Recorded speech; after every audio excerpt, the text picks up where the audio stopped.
Hi, everybody, and welcome to Mouth Matters, open and honest conversations about oral cancer. And today, we are going to hear the story about how the Mouth Cancer Foundation, which has been in existence for 20 years now, how it all began. Who was the person behind who got this organization started and flourishing for 20 years?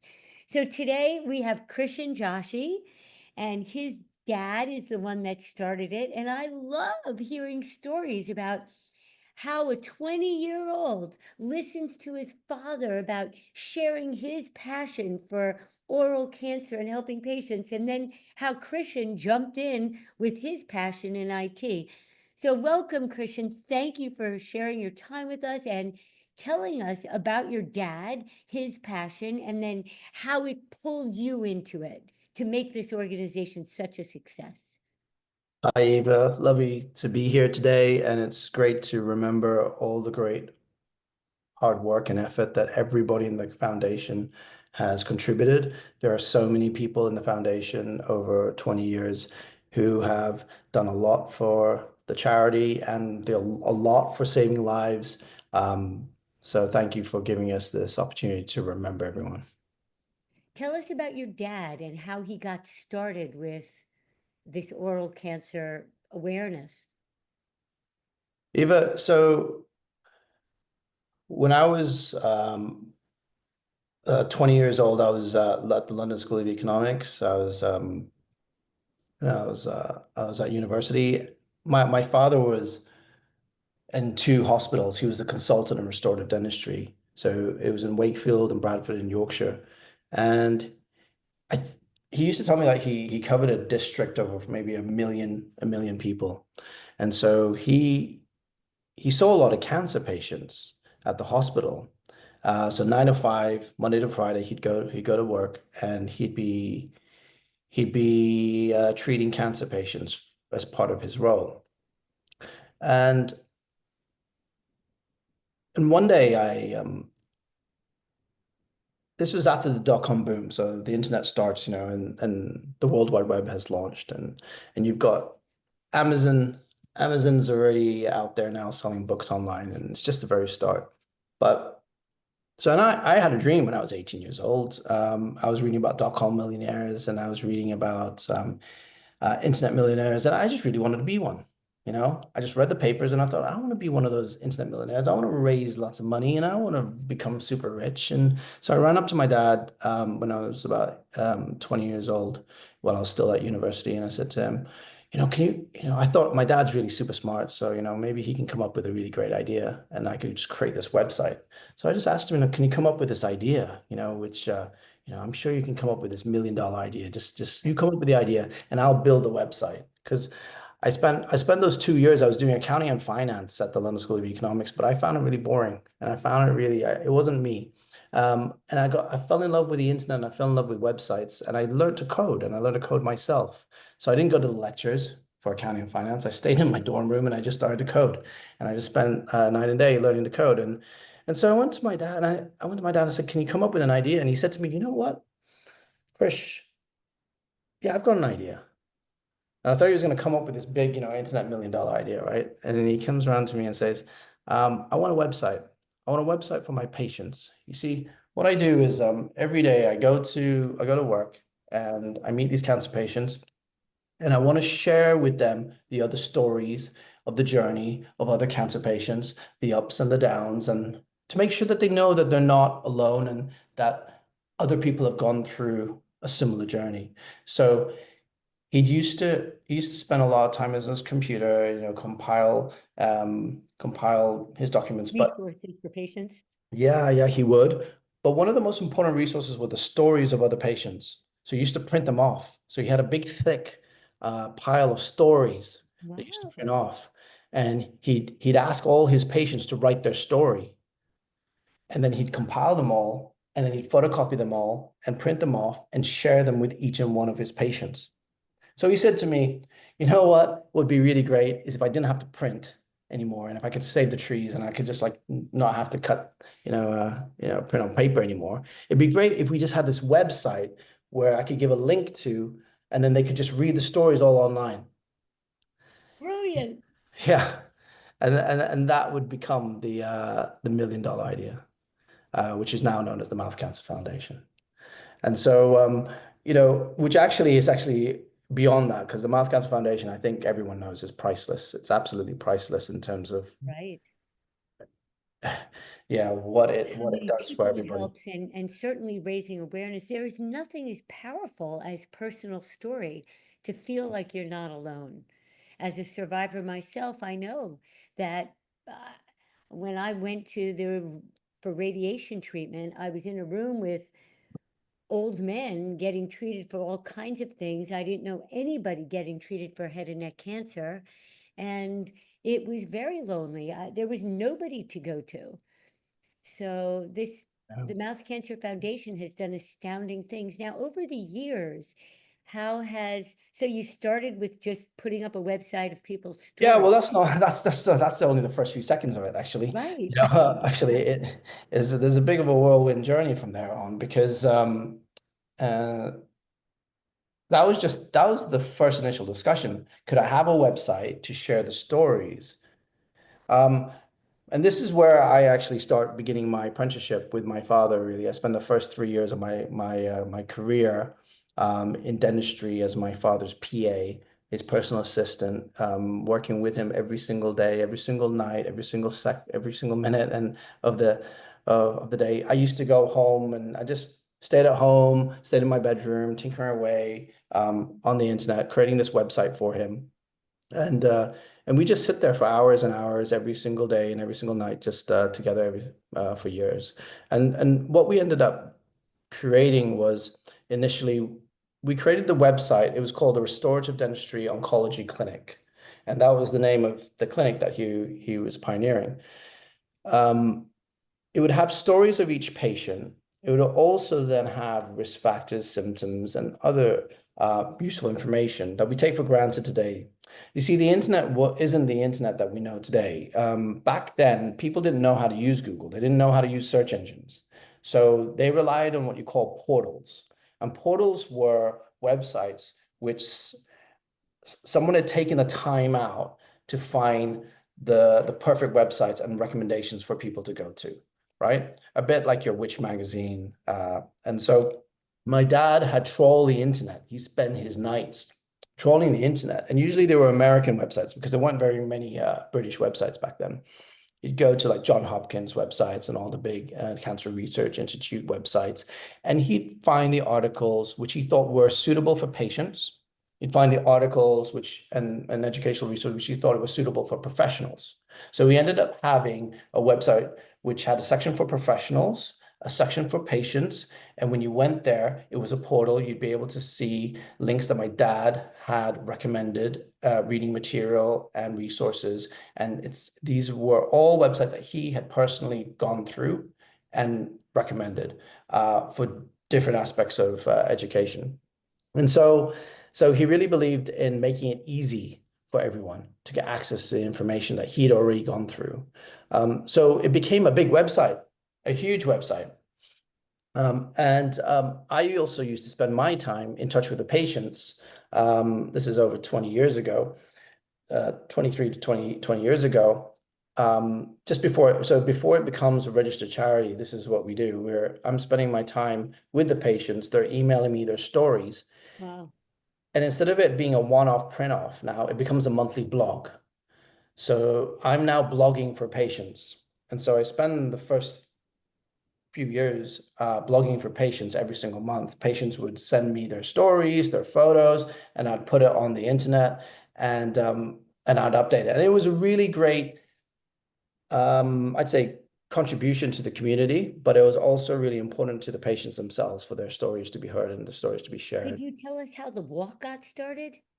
That's a few years later. But there's and I'll get to the walk because it is really important. But there's something really important that happens just before the walk, which is the online support group.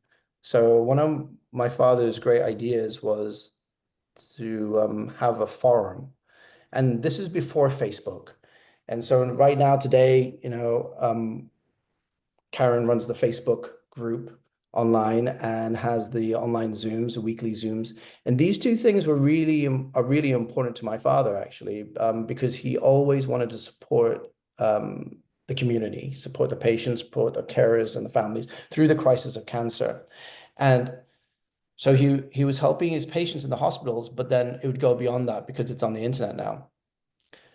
Back in the day, there was a forum, a platform called Yahoo, and Yahoo would have online forums, and you could create your own online forum for free. So my dad asked me create a forum, which we would then moderate. I'd be the technical moderator, and he'd be the clinician on the forum, and that's where then he would spend his evenings, night times, and weekends.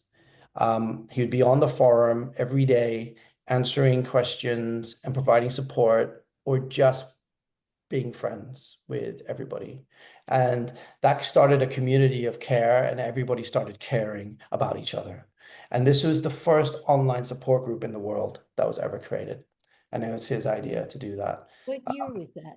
Uh, I think it must have been like in Last year? 2002, something like that. And it was the first online support group for cancer patients. So it had cancer patients, it had their families, carers, anybody who was touched by it, people who were newly diagnosed would go onto the forum. And from that point, then he would touch the lives of a lot of people. And as a result of that, that's where people start sending in donations because they're so overwhelmed with the amount of value that my father is bringing them through the website, through the online support community, through the resources, and just not just his patients, but people all around the world would be finding him. And this is where I start learning my skills in website design, in Google SEO, because as a result, we become #1 on Google and Yahoo for mouth cancer. And this is all very organic. It's only because of the size of the website we create, the amount of content we create, the monthly blogging that we're doing, and all of this fresh content, and the online support group as well. And also all the backlinks that come as a direct byproduct of just providing value. The byproduct of all of that was money was then being sent. So people were making donations and coming through. And because people sent in money and through donations, my father turned around to me again and said to me, okay, Krish, we need to set up a charity. So we need to incorporate and we need to register for charity commission because people are sending in money and he never wanted to use the money or take the money. He always wanted to make sure that it was put into a charity for proper use. And so that's what we did. And so again, through my apprenticeship, I started learning about business. I started learning about company formation, charity formation, and learning a lot of skill sets, which I would never have learned unless we had a mission. And the mission was to help cancer patients and their families through the crisis of cancer. And this, I think now is maybe coming to like 2004, 2005. And this is then at the time, to answer your question, this is when my dad's reading the paper and he opens the paper and he reads about this walk that's taking place 20 years ago. There's a walk taking place in Hyde Park and it's by Kellogg's Frosties. And so Kellogg's Frosties was holding this 10K walk in Hyde Park. And my dad looked at it and he thought, you know what? We should do a walk. We should do a walk and hold a walk for the survivors. To remember survivorship, to celebrate survivorship, and to bring the community together because everybody's online and nobody's meeting and we could do something special. And that was his dream. And it didn't take long so for us to meet Liz. So he got in contact with the person behind the Kellogg's Frosties walk that he read about. And that's Liz, who today runs the day-to-day of the charity. And so 20 years ago, we had this idea, we'd come together and run and hold the first walk for mouth cancer awareness. Beautiful, brilliant. So, Krishan, before we go, I'd like to know from you whether you get a thorough oral cancer screening when you go to your dentist. Do I get a thorough oral cancer screening? I do. I do. Manny Vassan is my dentist.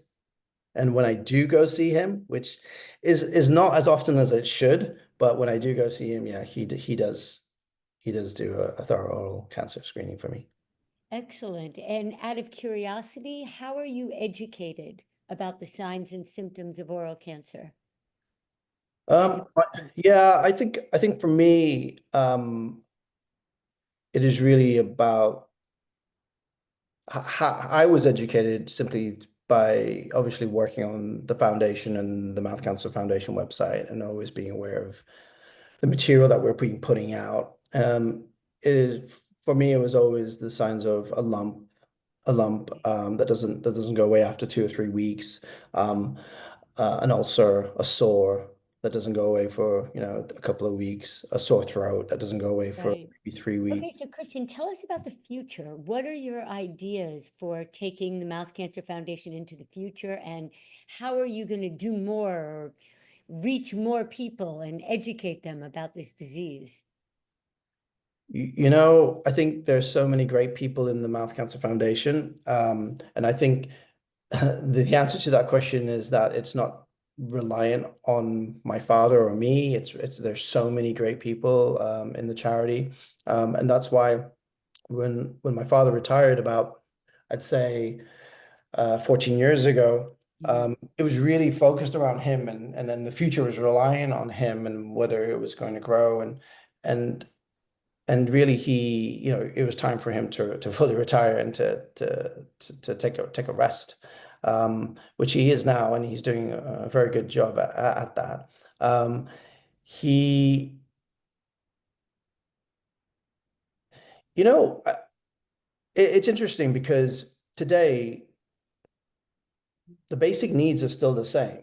Right, Community is community, and right. care is care, and and it just all that really changes is the medium.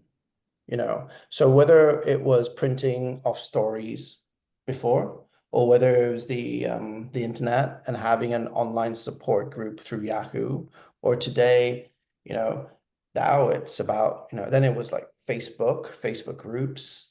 And today there are a lot of great charities out there who are doing a lot of support. Back then when we set up, there wasn't Macmillan, and now there's Macmillan, and there's a lot of other support groups. There's a lot of other head and neck support groups as well at the grassroots levels and local levels, and a lot of people doing a lot of great things. So I think the role of the foundation today is to see how we can support everyone doing better for everyone in terms of care, making sure that we do save lives through early detection, through early diagnosis, and always being at the forefront of dental professionals as well as medical professionals. And Excellent. especially if we expect, like, for example, when my dad retired 14 years ago, it was very important for me um, to keep the charity going. I felt like we'd already done the hard work. And, my father just, I think, felt that, okay, it was a question like, should we keep the charity and not keep the charity anymore? Well, Um, thank and God you did. Yeah, thank God. Thank God. Yeah, thank God we did. But I didn't do it by myself either. There's so many No. great people who are part of the charity. And Even thank you to everybody who has put in so much time to make this organization a success and to help so many people and continue to. I'd like to quickly open it up to see if anybody here on the call has any questions for you, Christian. Anybody have a question? Because if not, once again, I'd like to thank everybody for joining, or put your question in the chat if you do.